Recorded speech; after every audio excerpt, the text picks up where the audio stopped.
answer to that. Whoever interpret this looks like it might be a little bit low on charge. It doesn't tell me that I have poor airflow because I got good superheat.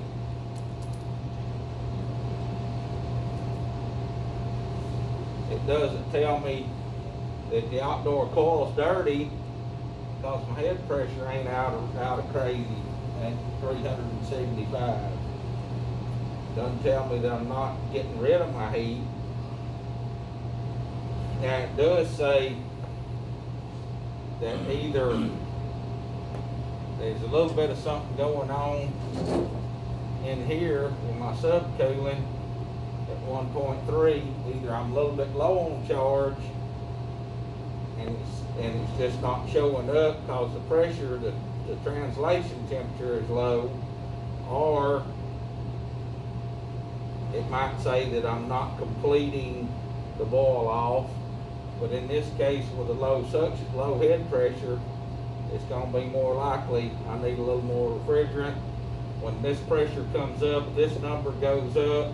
I'm sorry, this number goes up. This number may stay about the same. But the pressure and temperature that I'm reading on my gauges are going to climb together, and then my subcooling may go up a little bit. I may get where I want to be. Interpretation. So following that basic logic, then if you took the superheat subcooling numbers, those two, and flipped them, then would that be an indicator of overcharge? If you were actually reading high subcooling and low superheat, okay. So if you had these numbers,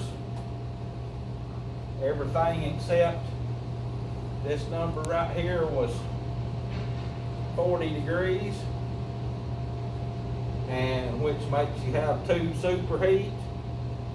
And let's just say that our subcooling is right, and we're running, let's say, let's write this just a little bit right here. Let's go to 280, which converts to about 90, 85, 90, somebody. 9 degrees subcooling and 30 degrees superheat. All right, what was your delta T on the air handler? 17. 17. I can see why. What was the fan amps? Indoor fan. 2.9. 2.9. Compressor. 7 amps. 6.97, wasn't it? Yeah. 7 amps. You rounded up a little bit on me. What's your condenser fan? 1. His name's Salvador. 5.6. 5.6. Condenser fan? We did a common one from the top of the contact into going to your. What was your little skinny wire going to the condenser fan? Black wire. 1. We have a black wire going to it. We got red. We did We had red common. Probably after the wrong wire. May have. Yeah. Should have been 1 going to the condenser fan or somewhere there about. What was the incoming voltage? 211. 211. 211. That seems to be a common theme around here. All right, our amps are not bad. If you want to know whether your amps are within range, you look at your panel and see what it said. Some service tickets you fill out when you're doing maintenance are going to ask you for the plate amps, the nameplate rating, and then what's actual. You're going to fill out your service ticket based on what's actual and what the nameplate. Oh, mercy. Let's see. We got 240. That's a little low. That's a little low. That's a little low. That's a little low. 9 degrees is good scup cooling if your pressures were up where they need to be. But 30, that's a little high on your superheat, right? What are my target temperatures on this air handler? What's my target delta T? 20. 20. 20 degrees delta T, that's my target. What's my target evaporator temp, the cross out temperature right here, right? Half or less of that much superheat. What does superheat mean to you?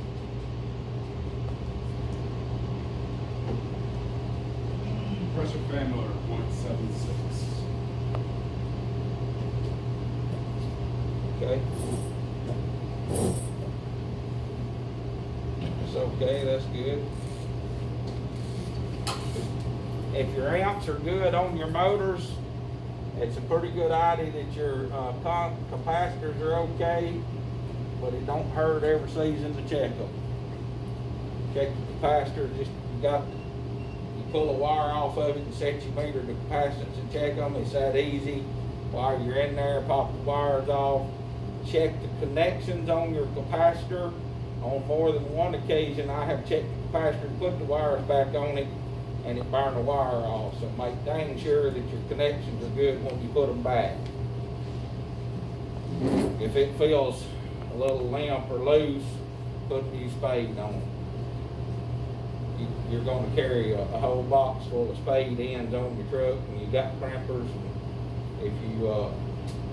if you like tools like I do, you'll probably have a good pair of T&Bs in the box later. So, if I were going to work on this system and see if I could get it to get where I want it to be, I'm going to add a little charge. What's adding charge going to do? Will it make these numbers go up?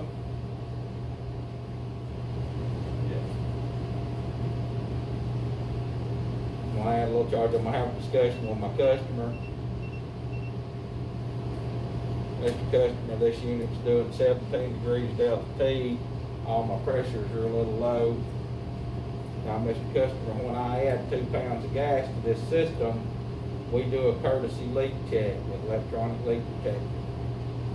If I add 2 pounds to it, I ain't never added any gas to this system, so I really don't know what the whole scoop is on it. I'm gonna run over it with an electronic leak detector to make sure I haven't got a leak that's gonna leak it all out by tomorrow night at this time. Let's just have a look at it. If you agree to it, I'll put the refrigerant in and do the leak search. If you want a leak search only, we'll do that. However you want to do. What should we do? So I'm going to add a little refrigerant. If I add a pound or 2 of gas to it, and by the way, when you're adding gas, you still want to use your scales. They're your friend, they're your record keeper. You're going to keep good records of your refrigerant. One, because your boss is looking at every drum of Freon you pull off that truck refrigerant, and he's looking to see when you buy refrigerant, did you go out and sell 30 pounds of refrigerant out of a drum, or did you sell 20 pounds out of a 30-pound drum? Why do you need another one? What's going on with your refrigerant sales? Are you selling 50 pounds out of a 25-pound drum of refrigerant, thereby ripping my customers off? They're going to look at that. You want to look at that. You want to keep good records. Your company is required to keep good records for EPA. I forget all the alphabet soup sometimes. EPA wants good records on refrigerant. James, was that you that told us yesterday what happened, why there's not liquid coming in here? It goes through my metering device. It goes into a distributor. Where it's going, what's this, 6. So it goes down here. 6 little tubes go down here to this coil. 3 on this side. 3 on this side. And it goes through all the little U-bends all the way up through the coil and each one of them circuits. And then there's a distributor head coming across the top that's attached like that right there. Then there's a suction line comes down here and each one of them attach into the suction line. This is a standard A coil. Okay? So, I've got high temperature, high pressure watt coming into this from the condenser. High temperature liquid, high pressure liquid. I'm sorry, it's actually a Kool-Aid. subcooled. Kool-Aid? Kool-Aid. Kool-Aid? No. Got Kool-Aid in there, alright. So our Kool-Aid goes in here and it goes through our distributor and it turns blue because I dropped the pressure on it right quick. It drops in temperature and pressure. Remember pressure and temperature?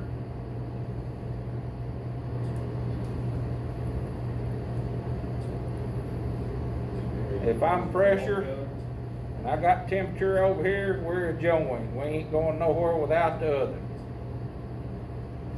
When I go through that piston right there, we jump off the diving board. We went, pressure just went out the bottom. Now, which law is that one? It's been so long now. So we got pressure and temperature, jump down to about 40 degrees. It came in here at 248 and it came and it hits that orifice, and everything on this side of that orifice is 125 psi or thereabout. So now this liquid coming in the bottom and it's picking up heat. The blower is blowing warm air up through here. I got air coming across here. My refrigerant's picking up heat. Now somewhere along in here, that refrigerant is vaporized.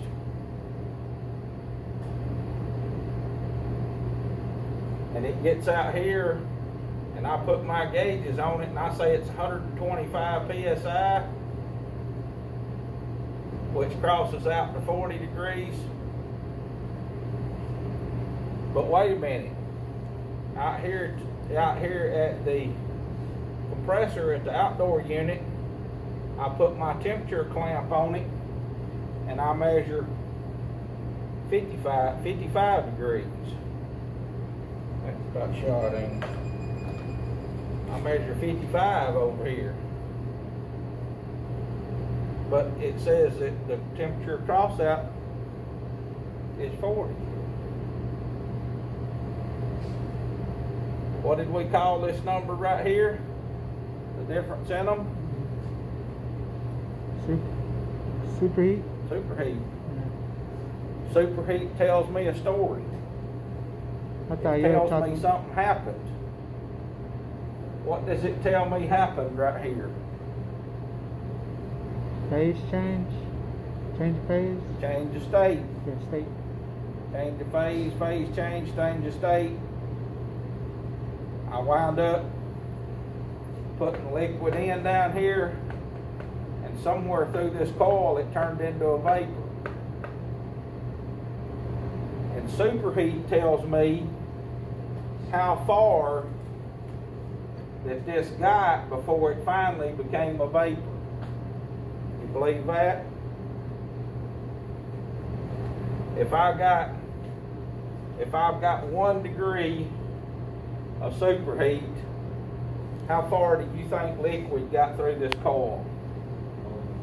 All the way through. I heard that. if I've got 5 degrees, how far did that liquid get up into, how far was there liquid in this coil? Maybe almost all the way. If I got 10 or 15 degrees, and it got down here somewhere in the middle of the coil. Now I don't want to get too far through the coil before I become a vapor, and I don't want to get a vapor too soon. Why don't I want to get to a vapor state too soon? You're wasting a lot of oxygen. Because I'm losing my capacity, right? The capacity of that coil depends on how that refrigerant boils off. Okay? So think about this. I'm going to try to tie this together for you. I got refrigerant boiling off in this coil. Let's equate that to water boiling.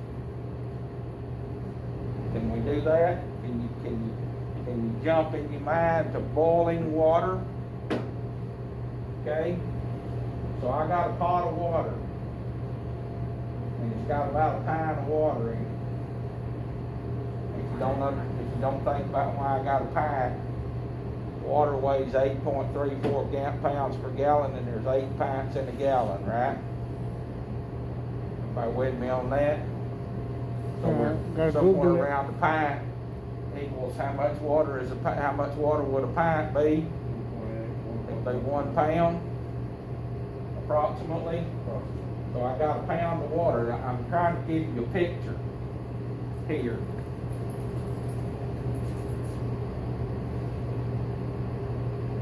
I got that much water in that pot.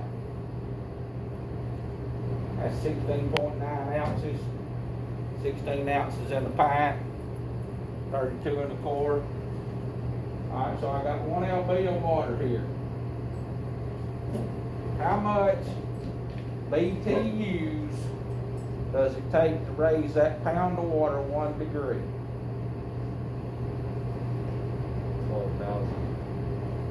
12,000. 12,000. Oh my goodness, that's a lot of gas.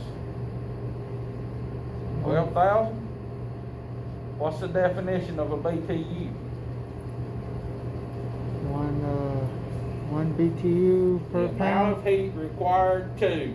With 1 1 pound pound. of water, or 1 pound of ice, I want water. or 1 pound of water, 1 BTU. well, for instance, 1 degree of Fahrenheit. 1 BTU is the amount of heat required to raise 1 pound of water 1 degree Fahrenheit. Okay? Now, this is going to get a little bit complicated, even for me. Alright? It's a whole lot complicated for me, so I hope I can cross out here. Isn't it like one? I thought it. Water to gas, it takes. Alright, hold on, you're getting ahead of me. So I've got 70 degree water here. We're still booming over here now. I got 70 degree water, room temperature, sitting in the pan. Now I want to bring that water up to 212 degrees.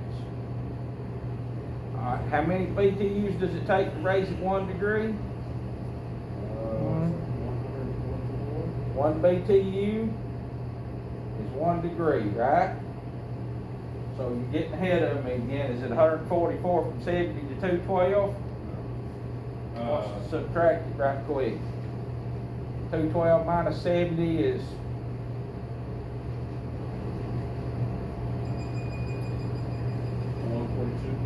142. Okay, so 142 BTUs will raise this pound of water 1 degree Fahrenheit up to 212. 70 plus 142 equals 212. Water boils at 212, right? At sea level. Qualify that for you brainiacs. Alright, so now it took me 142 to get from 70 to 212. That's a sensible temperature.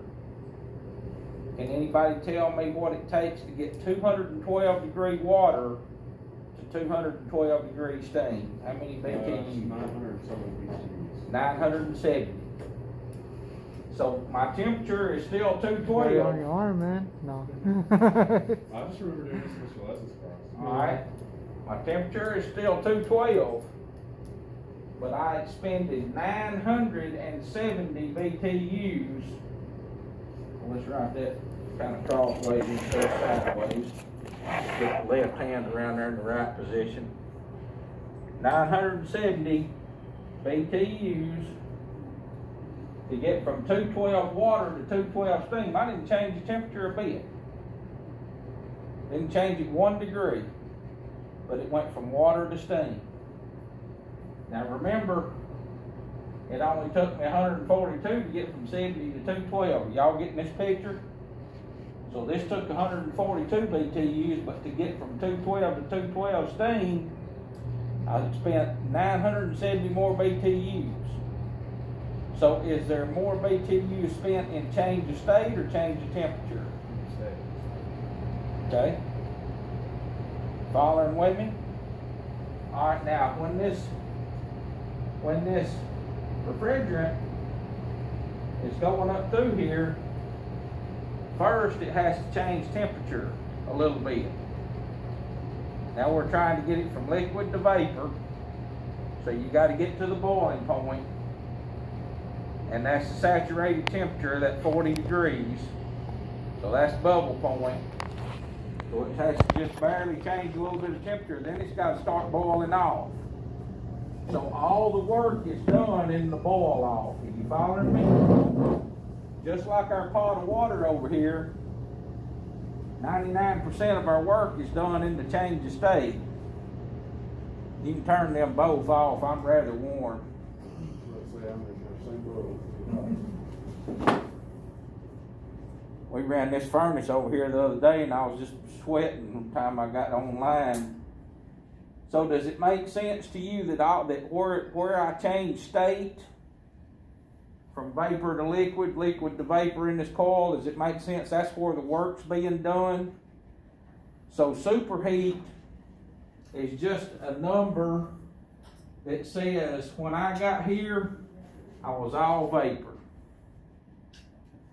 Somewhere around in here, I was all vapor. We're changing state. Then we added 10, 12, 15 more degrees to it in vapor form. The superheat's just a number that says, that's just to you, it says it should speak volumes to you. It says, in here in this coil, somewhere along here, I got to be all vapor and I added a little bit more heat.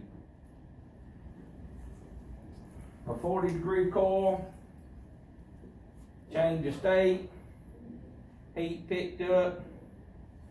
Let's just say that,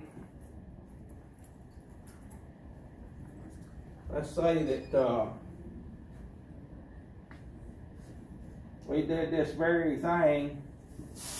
This is BTUs per hour when we rate a system. So it's 30,000 BTUs per hour for a 2.5 ton machine. So this liquid's changing state. There's enough liquid being pumped through here and changing state to go to change the state to pick up 30,000 BTUs of heat from that point. Yes, sir? Is there like a way where I don't make so much out of this thing? Well, you can just let it Yeah. sit there for a little bit and let it rethaw out. Yeah, what I do to them is leave it running. While it's running, I open all my gauges and close the port on the high side. You get your high side gauge port, Oh, that way it transfers to the low side. That's- transfer it all back into the low side. You get that? You transfer when you open your gauges, when you take them off, you transfer everything back to the low side, Yeah, the specific heat capacity of water is 1. and then you Gas don't is- lose your gas is what, 4.7? Right. Yeah. Yeah. I completely forgot the specific. Well, what I do is shut off my high side gauge, my high side valve. Then I open my gauges with it running. It's gonna be a minute because it takes 5 minutes. Turn it to cool mode. Well, it went right back like that.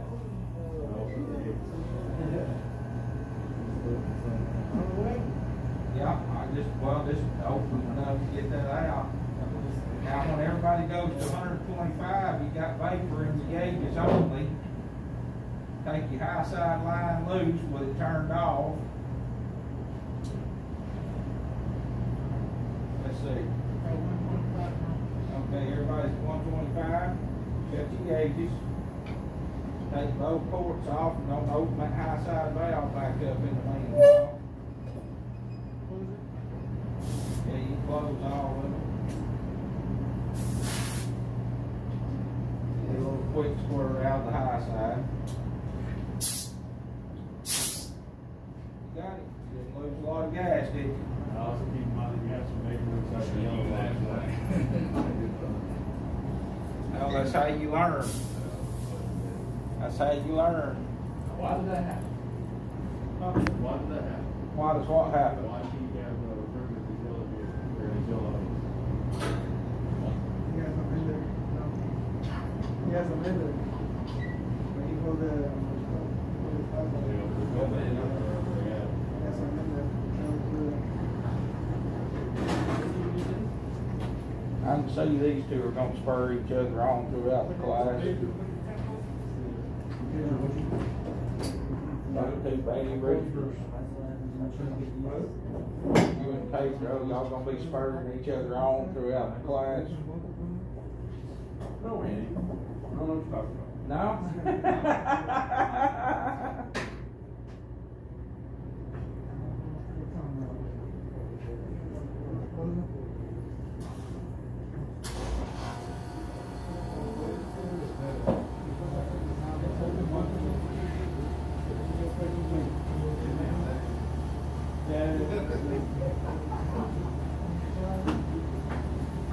Alright, well,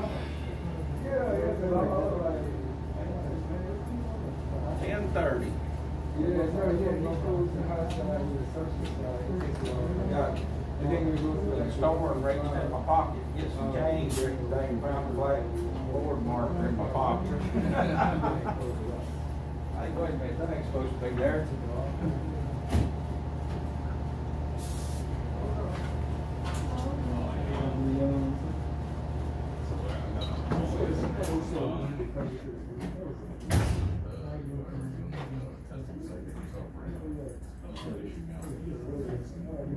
Yeah.